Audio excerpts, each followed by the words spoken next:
Hi there guys, so in light of what is happening, in light of all of these fights being cancelled, Tyson Fury versus Deontay Wilder, Anthony Joshua versus Kubrat Pulev, where does that leave the heavyweight landscape? And should we go into undisputed or the best in the division after this is all over and scrap the Pulev mandatory and the Deontay Wilder trilogy between him and Tyson Fury? Because ultimately we are miles off an undisputed fight because Anthony Joshua has to deal with Kubrat Pulev, Alexander Usyk, and Tyson Fury has to deal with Deontay Wilder, who has a rematch clause that will take place in October. And then Tyson Fury will have to deal with his mandatory, Dillian Whyte, in February. So that means that Undisputed is at least 2 fights away, meaning it will happen, likely, at the end of next year. And we know what happens then. The tone has been set. Another reason why this fight doesn't happen. Another mandatory or something like that. So we just need this fight to happen.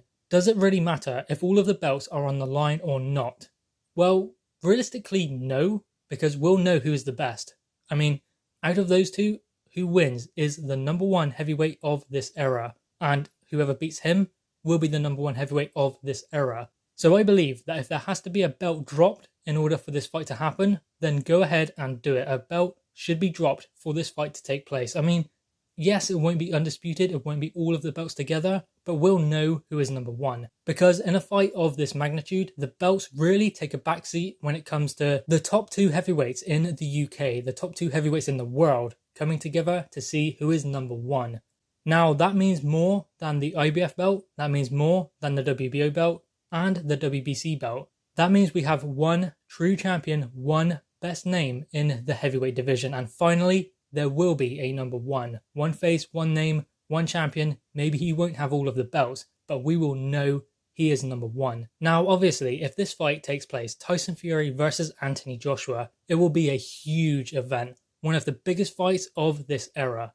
So, you're telling me that the IBF are going to say, nah, we don't want that. We're going to let 2 challengers fight out for the vacant title while this undisputed fight is going on. No one will care about that IBF belt at all. No one will watch. No one will be bothered at all. They will be bothered about that fight between Tyson Fury and Anthony Joshua. So if the IBF want to do that, then go right ahead. Because who will fight for the vacant title? Charles Martin versus Kubrat Pulev. I mean, who's going to watch that? Who's going to watch that over an undisputed fight? Well, potentially an undisputed fight between Anthony Joshua and Tyson Fury. So, do you believe that the IBF will not want to be a part of that? I believe they definitely will.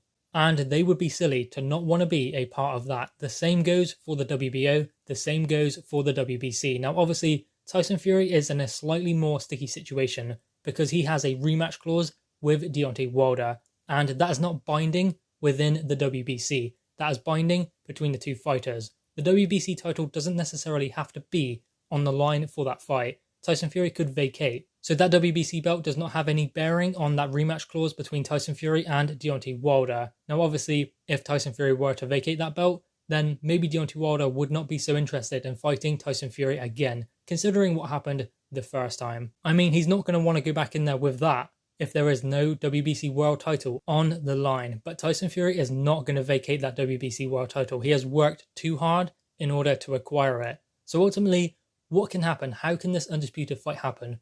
Well, Tyson Fury needs to find a resolution with Deontay Wilder. Or, in other words, pay him off. And the same applies for Anthony Joshua and Kubrat Pulev. Pay him off, give him some money, and make him wait. Or maybe even just drop the belt. If the IBF want to prioritise a fight between Charles Martin and Kubrat Pulev over Tyson Fury versus Anthony Joshua, then let them carry on. Because the fight means more than the belts. Do you remember what belts were on the line between Lennox Lewis and Evander Holyfield? Lennox Lewis versus Mike Tyson. No, you don't care. We don't care. We care about the fight. We watch the highlights. We watch the fight back again, time and time again, because it's a great fight. We don't look, oh, was this belt on the line? Was that belt on the line? We don't care. What we care about is the fight. So the belts mean nothing really when it comes to these 2 fighting. There doesn't need to be any belt on the line to add any sugar or spice to this fight.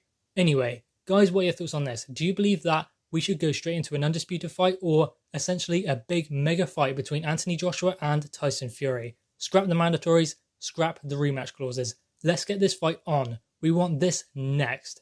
Guys, drop your thoughts in the comments below. Click the thumbs up and subscribe if you are new. Thanks, guys.